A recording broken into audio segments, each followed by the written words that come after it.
Je souhaite une bonne écoute et une bonne réception de la parole de Dieu. Je vous invite à me suivre dans la lecture du livre de la Genèse au chapitre 15, à partir du verset 1er.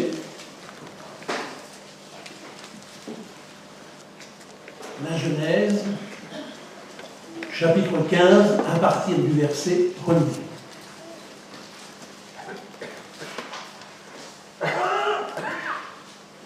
Après ces événements, la parole de l'Éternel fut adressée à Abraham dans une vision, et il dit : « Abraham, ne crains point, je suis ton bouclier, et ta récompense sera très grande. » Abraham répondit : « Seigneur Éternel, que me donneras-tu? Je m'en vais sans enfant, et l'héritier de ma maison, c'est Eliezer de Damas. » Et Abraham dit : « Voici, tu ne m'as pas donné de postérité, et celui qui est né dans ma maison sera mon héritier. » Alors la parole de l'Éternel lui fut adressée ainsi : « Ce n'est pas lui qui sera ton héritier, mais c'est celui qui sortira de tes entrailles qui sera ton héritier. » Et après l'avoir conduit dehors, il dit : « Regarde vers le ciel et compte les étoiles, si tu peux les compter. » Et il lui dit : « Telle sera ta postérité. » Abraham eut confiance en l'Éternel qui le lui imputa à justice. Amen. Et donc dans une vision que le Seigneur a parlé à Abraham, et il lui dit : « Abraham, ne crains point, je suis ton bouclier et ta récompense sera très grande. » Ça, c'est la mesure de Dieu. Ta récompense sera très grande. Il y a là 3 points dans les paroles que l'Éternel a adressées à Abraham. 3 points distincts. Je voudrais m'arrêter quelques instants sur chaque point, chacun de ces 3 points, afin, par la grâce de Dieu, d'en tirer de l'édification pour notre foi, puis aussi un éclairage pour notre compréhension. Le premier point, c'est que le Seigneur consistait à rassurer Abraham quand il lui dit « Ne crains pas ». Dieu voulait empêcher la crainte, l'inquiétude nichée dans le cœur d'Abraham, parce que le Seigneur lui avait demandé de se rendre en terre inconnue, où il ne connaissait personne, et où lui-même n'était connu par personne. Et il y avait quoi se faire de la bile, il y avait quoi être inquiet. C'est pour ça qu'en premier lieu, le Seigneur lui dit : « Abraham, ne crains pas. » Il ne lui a pas donné d'ordre de mission, comme un jour Ananias a eu un ordre de mission, où le Seigneur dit à Ananias : « Et toi, va dans la rue qu'on appelle la droite, et cherche dans la maison de Judas un certain Saul de Tarse, car il prie. » Il a reçu un ordre de mission, Ananias. Corneille a reçu un ordre de mission, lui aussi. Envoie des hommes à Jopé, et puis que ces hommes entrent dans la maison d'un certain Simon, le corroyeur. Sa maison, elle est même près de la mer. Il y a eu des indications dans sa feuille de mission, des précisions. Jopé, la maison de Simon le corroyeur. Et puis, il fallait qu'il s'adresse à Simon-Pierre pour l'amener chez Corneille. Mais Abraham, il n'a reçu aucun ordre de mission. Il est parti d'Ur en Chaldée. Il est allé dans le pays de Canaan. Et une des premières choses, avant même de continuer ses marches, le Seigneur lui dit en premier lieu : « Abraham, ne crains pas. » Je pense que la première chose dont Abraham avait besoin, c'était d'avoir la paix dans son cœur. Dans cette marche, dans ce pays où il allait aller, où il ne connaissait personne. La paix de Dieu, d'ailleurs, on l'a vu ces temps derniers, quand il y a eu le frère qui est venu, on a prêché sur la paix. C'est toi-même qui as prêché sur la paix. Je crois que la paix de Dieu, c'est avant tout une priorité. Que bon vous ensemble. C'est une priorité. Imaginez un petit peu. Ce matin, il y a eu une prophétie. Et que le Seigneur dise à quelqu'un, fais tes valises, lève-toi, quitte la France, quitte ta ville, et va dans le pays que je te montrerai. Il n'a pas l'impression qu'il y aurait 1000 et même 10 000 pensées qui s'agiteraient en foule dans notre tête. Ce dont nous aurions le plus besoin, si Dieu nous demandait cela, ce serait de la paix du Seigneur. Amen. Parce que vous pouvez aller dans le plus beau pays du monde, dans le plus beau pays de la terre, s'il n'y a pas la paix de Dieu, il nous manquera toujours quelque chose. D'ailleurs, dans le plus beau pays de la terre, il y aura toujours des difficultés qui nous attendront. Le pays de la gloire éternelle, le paradis est en haut. Là, il n'y a plus de problème. Mais même en bas, même dans l'Eldorado, s'il fallait que le Seigneur nous conduise dans ce pays-là, on aurait besoin de la paix de Dieu. Donc, la première chose que le Seigneur dit à Abraham, c'est une priorité. En premier lieu, il lui dit, Abraham, ne crains pas. Vous savez bien, comme moi, que les tracasseries, le stress, les craintes nous rendent la vie impossible. Et même, ces choses-là, en quelque sorte, peuvent être à l'origine de certaines maladies graves. Hein? Il y a peu de temps, j'ai entendu quelqu'un qui interrogeait son médecin et qui lui disait « Docteur, je ne comprends pas. J'ai développé 2 cancers, je ne bois pas, je ne fume pas, comment cela est-il arrivé ?» Et le cancérologue, se tournant vers son patient, lui dit « Mais monsieur, est-ce que dans votre vie, vous vous êtes fait du mauvais sang ?» Alors, c'est évident que la personne lui dit « Ah oui, dans ma vie, je me suis fait beaucoup de mauvais sang. » Bien, le docteur lui dit « Ne cherchez pas plus loin, votre mauvais sang est à l'origine de vos cancers. » Comme quoi, on a vraiment besoin de la paix de Dieu en tout temps et en toutes circonstances. Se faire du mauvais sang, c'est fabriquer du sang de mauvaise qualité, et un sang de mauvaise qualité, c'est la porte ouverte à bien des maladies. C'est pourquoi la première chose, et j'insiste bien ce matin, la première chose que Dieu dit à Abraham, ne crains point. Autrement dit, sois dans la paix. Je rends grâce à Dieu, et certainement vous aussi avec moi, pour les auteurs qui ont composé nos recueils de cantiques et qui ont pour thème la paix. Je pense à ce cantique que nous continuons à chanter encore, qui dit ceci, « Pleine paix dans mon pèlerinage, pleine paix malgré le dur exil, pleine paix lorsque l'ennemi fait rage, pleine paix quel que soit le pays. » Et le refrain du cantique dit ceci, on connaît, hein, « Parfaite paix, douce paix », vous connaissez, hein? Parfaite paix, douce paix, même en marchant dans la plus sombre nuit, Jésus, mon sauveur, me dit « Sois sans peur », Abraham ne craint pas.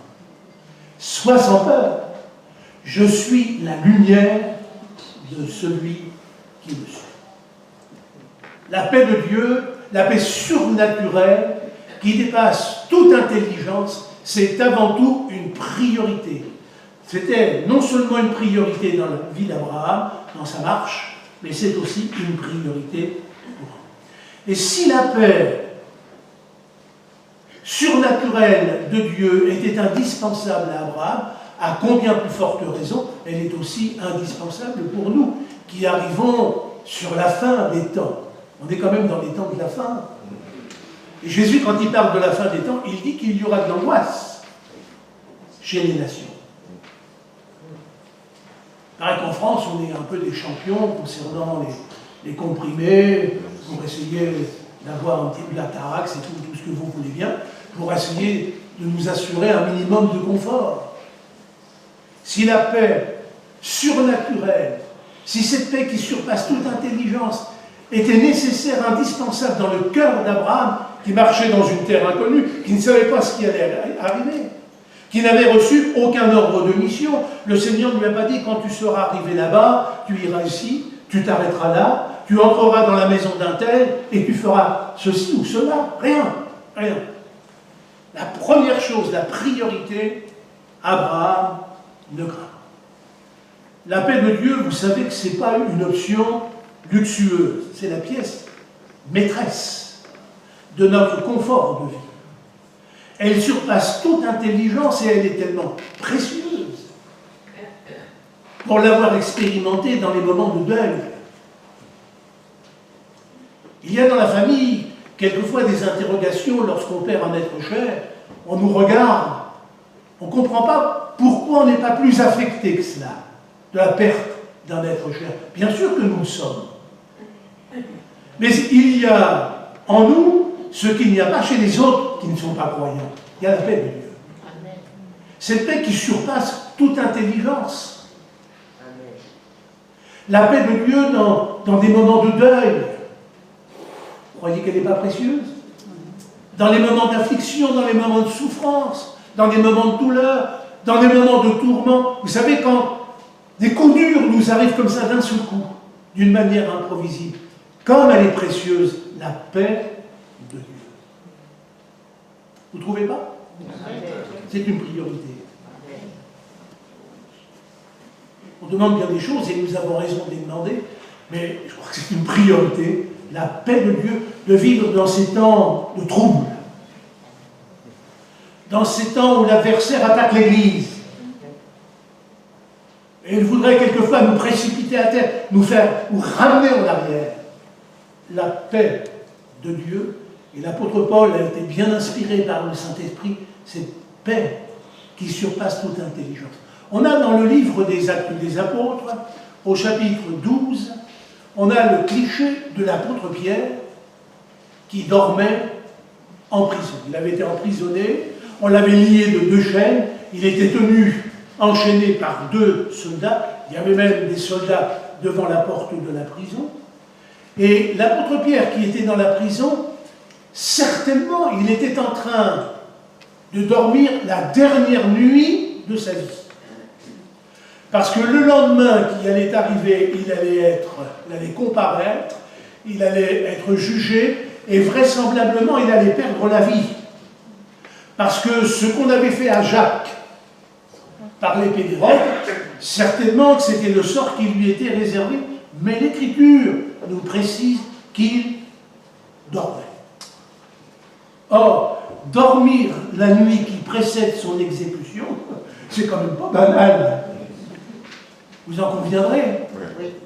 Même si on tombait de sommeil, même si on était épuisé, je pense que le sommeil n'arriverait pas. Quand on sait que le lendemain, notre vie peut nous être ôtée. Donc il n'y a que la paix surnaturelle qui puisse nous amener à être dans le calme, la confiance. C'est cette paix qui a amené l'apôtre Pierre à dormir. Et croyons bien que ce n'est pas sans raison que le Seigneur a dit à ses disciples, « Je vous laisse la paix ». Et puis il revient en disant, « Je vous donne ma paix ». Pas seulement la paix, mais la sienne, ma paix. Je ne vous donne pas comme le monde donne. Il ajoute que votre cœur, je pense que nous avons des oreilles pour entendre ce matin, ce que le Seigneur veut nous dire, ce qu'il veut nous rappeler, ce qu'il veut nous rafraîchir, que votre cœur ne se trouble point et ne s'alarme point. Ne crains point. C'est la parole, c'est le premier point des paroles que l'Éternel a adressées à Abraham. Et si vous voulez bien, par la foi, faisons nôtre ces paroles-là. Ne crains pas. Amen. Et ne prenez pas cela comme un conseil, et prenez plutôt ces paroles de Dieu comme un ordre. Abraham, ne crains pas. C'était le premier point. Le deuxième, le Seigneur ajoute, je suis ton bouclier. Par définition, un bouclier, c'est ce qui sert à protéger le combattant des coups et surtout des graves blessures que pourrait lui faire son adversaire. Le bouclier protège des flèches, de la lance, de l'épée. On sait d'ailleurs par le livre de Job que notre adversaire peut susciter contre les enfants des desseins malveillants. Dans le livre de Job, on le voit bien, que tout ce qui est arrivé à Job, ce n'était pas programmé par Dieu. Derrière tout cela, il y avait des manigances de l'adversaire. Mais ce qu'on doit savoir, même si l'adversaire a suscité contre nous des desseins malveillants, ce qu'on doit savoir, c'est que entre l'adversaire et nous, il y a un bouclier qui porte un nom, et ce bouclier, c'est l'Éternel des armées. D'ailleurs, à maintes reprises, plusieurs fois réitéré dans l'Ancien Testament, il est dit, redit et re-redit que l'Éternel est un bouclier pour tous ceux qui se confient en lui. Béni soit-il. On connaît bien ce verset, je le connais bien, j'ai prêché maintes fois là-dessus, vous l'avez lu des fois, des dizaines de fois, mais je voudrais le rappeler ce matin, où Dieu disait à son peuple, d'Israël par la bouche du prophète Ésaïe, c'est au chapitre 54, verset 17, l'Éternel disait à son peuple, toute arme forgée contre toi sera sans effet. Parce que vous pouvez comprendre la portée de ces paroles. Le monde peut se liguer contre nous. Et avec le monde, toutes les puissances de ténèbres peuvent se coaliser contre nous. Le Seigneur dit à ceux qui lui appartiennent, Amen, à ceux qui l'aiment, à ceux qui espèrent en lui, toute arme, écoutons bien, et laissons la voix de Dieu pénétrer notre cœur, pas seulement dans nos oreilles. Il faut que ça descende, il faut qu'on le réalise.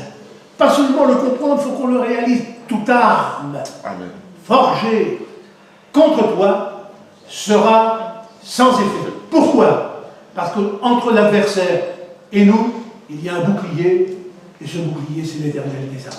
Amen. Que les armes de Satan soient longues, qu'elles soient pointues, aiguisées ou tranchantes, elles n'auront aucun effet. Amen. Dans le livre des Actes au chapitre 28, beaucoup ici connaissent l'histoire de l'apôtre Paul qui fut mordu par une vipère lorsqu'il échoua devant l'île de Malte. Il faisait froid, peut-être qu'il pleuvait, en tous les cas, ils étaient sûrement trempés. L'apôtre Paul a ramassé des broussailles pour allumer un feu, et par l'effet de la chaleur, l'Écriture nous dit qu'une vipère est sortie et a mordu la main de l'apôtre Paul. Elle s'est même attachée à sa main. Et les personnes qui étaient à côté de l'apôtre Paul s'attendaient à voir Paul enflé et tomber raide mort, subitement. Mais après avoir attendu longtemps, voyant qu'il ne lui arrivait aucun mal, ils changèrent d'avis parce qu'ils pensaient que l'apôtre Paul, c'était un condamné qui devait être jugé à Rome. Mais ils se sont dit, c'est pas possible. Ils changèrent d'avis et dirent même que c'était un Dieu. Entre la vipère et l'apôtre Paul, il y avait un bouclier protecteur qui empêchait le venin de faire son effet. Toute arme forgée contre toi sera sans effet. Si vous lisez le texte sans la foi, il n'y aura pas d'effet. Mais si vous mettez votre foi dans ce texte-là, Dieu agira. Amen. Il n'y aura pas à trembler, il n'y aura même pas à se plaindre. Le Seigneur sera notre bouclier. Abraham, ne crains point, je suis ton bouclier. Il peut arriver que l'adversaire nous montre les crocs. Il peut arriver même que l'adversaire nous morde. Mais souvenons-nous que nous sommes sous la haute protection de notre Sauveur, qui nous aime et qui l'a prouvé quand il a donné Jésus à la croix du Calvaire. J'aime beaucoup ce texte de Zacharie où le Seigneur disait à son peuple, attention, celui qui vous touche à la prunelle de mon œil. On est vraiment sous la haute protection du Seigneur. Amen. Et pour cela, on peut être dans la paix, on peut se réjouir. Béni sois-tu, Seigneur. Abraham, ne crains point, je suis ton bouclier, tout arme forgé contre toi sera sans effet. Le troisième point concerne une promesse faite à Abraham. Ta récompense, Abraham, sera très grande. Très grande. Je disais tout à l'heure, très grande, c'est la mesure de Dieu. Dubitatif, Abraham dit à Dieu, mais ma récompense sera très grande, mais Seigneur, tu ne m'as pas donné d'héritier. Et mon seul héritier, ça sera Eliezer de Damas. Il n'est pas de mon sang, mais il est né dans ma maison, c'est donc lui qui sera mon héritier. Dieu lui dit, non. Ce n'est pas Eliezer qui sera ton héritier, mais c'est celui qui sortira de tes entrailles. Ça, c'est la promesse de Dieu. Amen. Vous y croyez, vous, dans les promesses de Dieu? Amen. C'est celui qui sortira de tes entrailles. On sait bien que Dieu est vérité, qu'il est fidèle, que les promesses de Dieu ne sont pas des paroles en l'air, et que Dieu ne parle pas pour ne rien dire. J'aime ce texte de Josué au chapitre 21 et le verset 45 qui disait ceci: de toutes les bonnes paroles que l'Éternel avait dites à la maison d'Israël, aucune ne resta sans effet, toutes s'accomplirent. Les promesses de Dieu sont oui et amen. Et il veille sur sa parole pour l'exécuter. Ce qu'il faut retenir dans les promesses de Dieu, c'est qu'elles s'accomplissent, j'insiste bien, je mets l'accent tonique là-dessus, les promesses de Dieu s'accomplissent au temps marqué par lui. Non pas selon nos desiderata, mais elles s'accomplissent, il veille sur sa parole pour accomplir ses promesses au temps marqué par lui. J'en veux pour preuve, dès le livre de la Genèse, au chapitre 3, le verset 15, il y avait la promesse du Messie. Le Seigneur dit au serpent, l'adversaire, je mettrai inimitié entre ton lignage et le lignage de la femme. Celle-ci t'écrasera la tête, la postérité de la femme. Donc Jésus est issu, bien sûr, puisqu'il est fils de Dieu et fils de Marie. Celle-ci t'écrasera la tête et toi tu lui mordras le talon. Il est vrai que le talon de Jésus a été blessé par les clous à la croix du Calvaire. Autant marqué par Dieu. La promesse était déjà faite dans le livre de la Genèse. Les siècles ont passé, mais autant marqué par Dieu. D'ailleurs, c'est l'apôtre Paul qui dit dans l'Épître aux Galates, lorsque les temps ont été accomplis, Dieu a envoyé son Fils, né d'une femme, né sous la.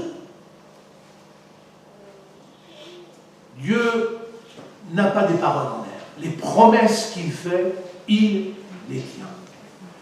Dieu n'est pas enfermé dans le temps, comme nous. Comme nous. L'apôtre Pierre disait que devant Dieu, un jour c'est comme 1000 ans. 1000 ans sont comme un jour. Et le psaume 90 ajoute que 1000 ans à ses yeux sont comme le jour d'hier quand il n'était plus. Encore mieux ça. Sont comme le jour d'hier, 1000 ans. Comme le jour d'hier quand il n'est plus. Dieu avait fait la promesse à Abraham.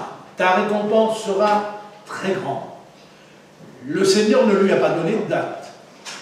Le Seigneur ne lui a pas dit, dans 25 ans, Abraham, tu auras un fils. Et Abraham n'a pas interrogé Dieu en lui disant, mais quand est-ce, Seigneur? tu me donneras une postérité. Non. Il s'est contenté de croire Abraham. Et le chapitre 15 de la Genèse nous dit qu'Abraham eut confiance, tout est là. Lorsqu'il y a une promesse de Dieu, même si ça nous semble invraisemblable, parce qu'avec Dieu tout est possible, et rien n'est étonnant vient de la part de l'Éternel. Mais quand il y a une promesse de Dieu, il faut simplement se contenter de la croire, et de la croire jusqu'à son accomplissement. Parce que Dieu la confirmera, et autant marqué par lui, il la réalisera. Abraham eut confiance dans cette promesse. Si vous avez reçu une promesse de Dieu, faites comme Abraham, posez pas de questions, ne demandez pas quand est-ce que ça arrivera. Il peut se passer du temps, voire même des années.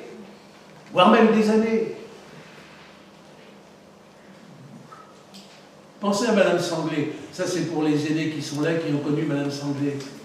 Avec son fils. Comment il s'appelait son fils? Lionel, merci. Lionel. Quand je visitais Madame Sanglé, vous savez, monsieur Papaï, j'ai un fils, il est gentil, il est tout il était formidable. Seulement, il n'avait pas dit oui au Seigneur. Il a stamenté, il disait, quand même, il est si gentil, quand même. Elle est partie. Elle n'a pas vu la conversion de son fils. Mais Lionel, il s'est converti après la mort de sa mère. Il avait reçu une promesse qu'un jour, le Seigneur mettrait la main sur son fils. Et c'est ce qu'il a fait. C'est ce qu'il a fait. Il s'est contenté de croire Abraham. Sans poser des questions à Dieu, sans se poser des questions, Abraham eut confiance dans la promesse de Dieu qui le lui imputa à justice. Tout est là. Alors évidemment, les jours, les semaines, les mois, les années s'écoulaient, et il n'y a pas de postérité. Sarah était toujours aussi stérile qu'avant. Et pire, c'est que la vieillesse arrivait. Et quand la vieillesse arrive pour une femme, physiologiquement, elle ne peut plus être maman. Vous pouvez le comprendre. Alors j'imagine qu'à certains moments, je me mets à la place d'Abraham, nous on lit ça tranquillement, les pieds sur la moquette, assis confortablement. Mais j'imagine un petit peu dans la tête d'Abraham, les semaines, les mois, les années, mais Seigneur, pourtant il m'a fait une promesse. Alors j'imagine qu'il devait bien se poser des questions au sujet de la promesse, parce qu'elle tardait. Et par expérience, je ne sais pas si vous êtes comme moi, mais quand je crois être comme vous, on sait bien que lorsque les choses de Dieu tardent à se réaliser, voyons honnêtes, il y a des pensées de doute qui remontent des profondeurs à la surface. Nous non. Oh, vous êtes des anges. Vous êtes des anges si vous n'avez jamais eu un jour quelques pensées de doute, quelques moments de doute. Laissez-moi vous dire, si vous voulez bien comprendre ce que je cherche à vous expliquer. Un moment de doute, c'est un moment de faiblesse.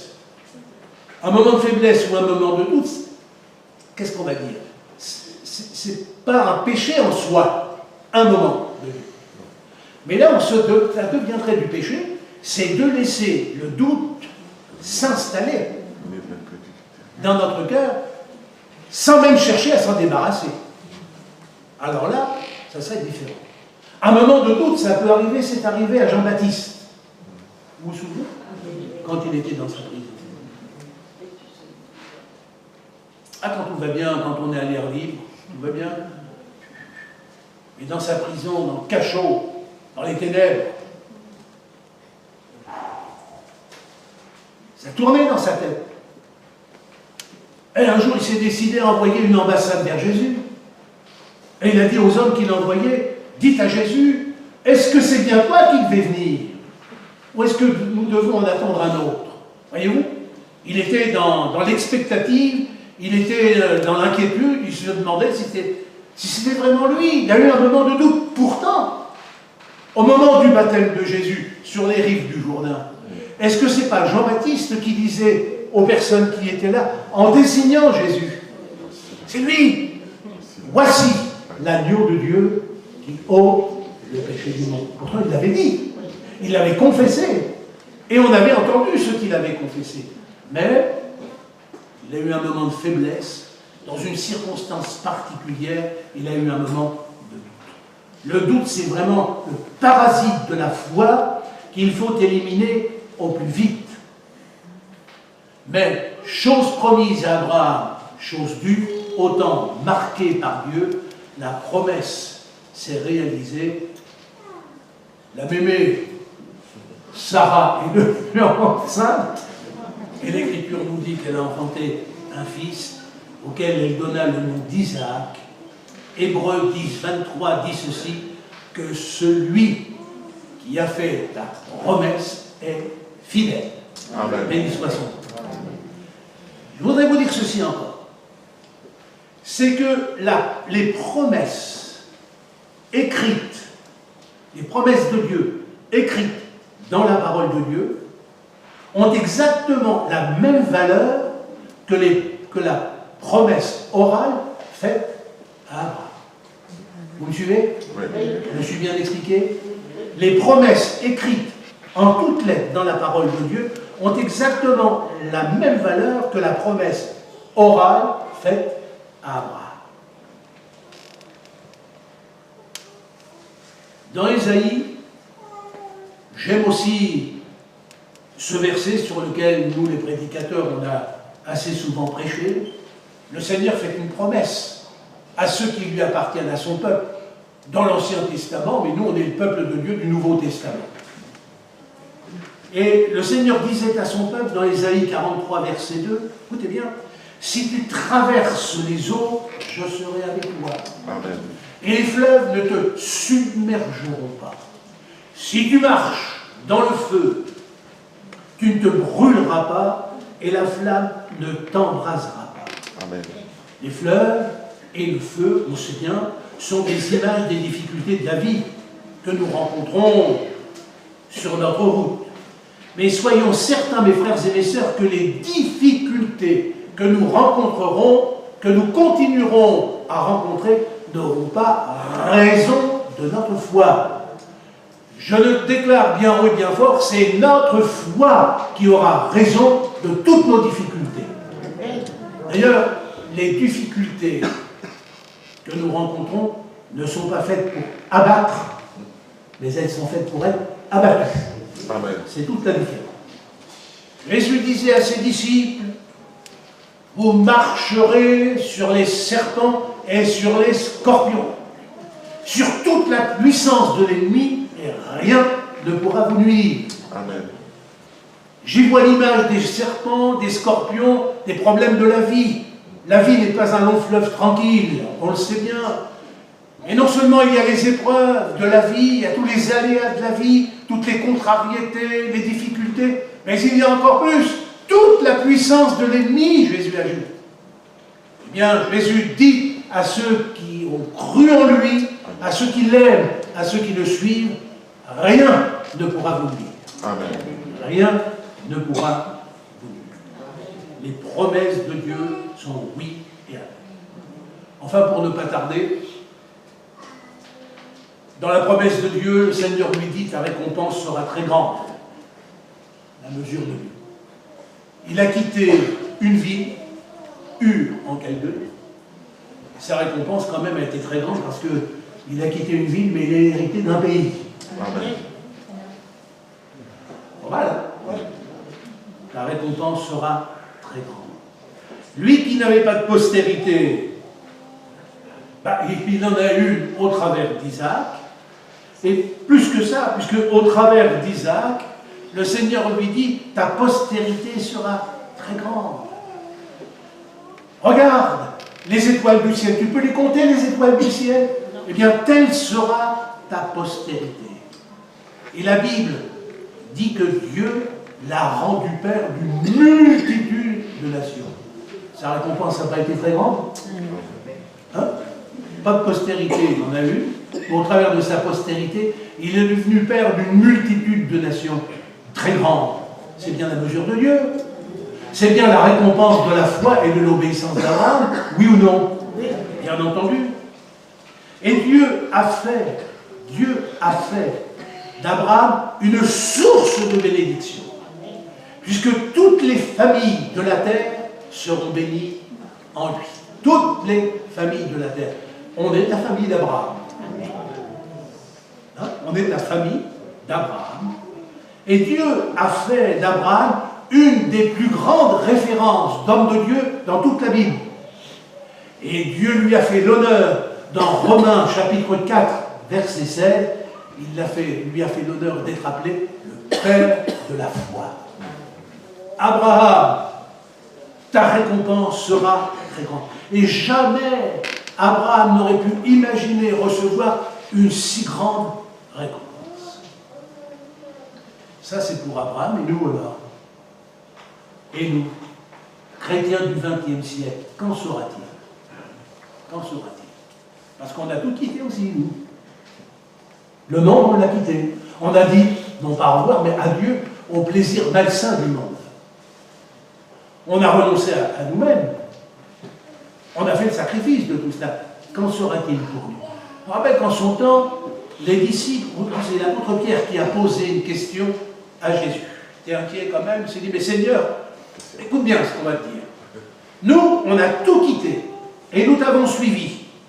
Alors, qu'en sera-t-il pour nous? Et Jésus lui répondit, il n'est personne qui, ayant quitté à cause de moi et à cause de la bonne nouvelle, sa maison, ses frères, ses sœurs, sa mère, ou son père, ou ses enfants, ou ses terres, ne reçoivent, vous le dites, il fait pleurer, au centuple.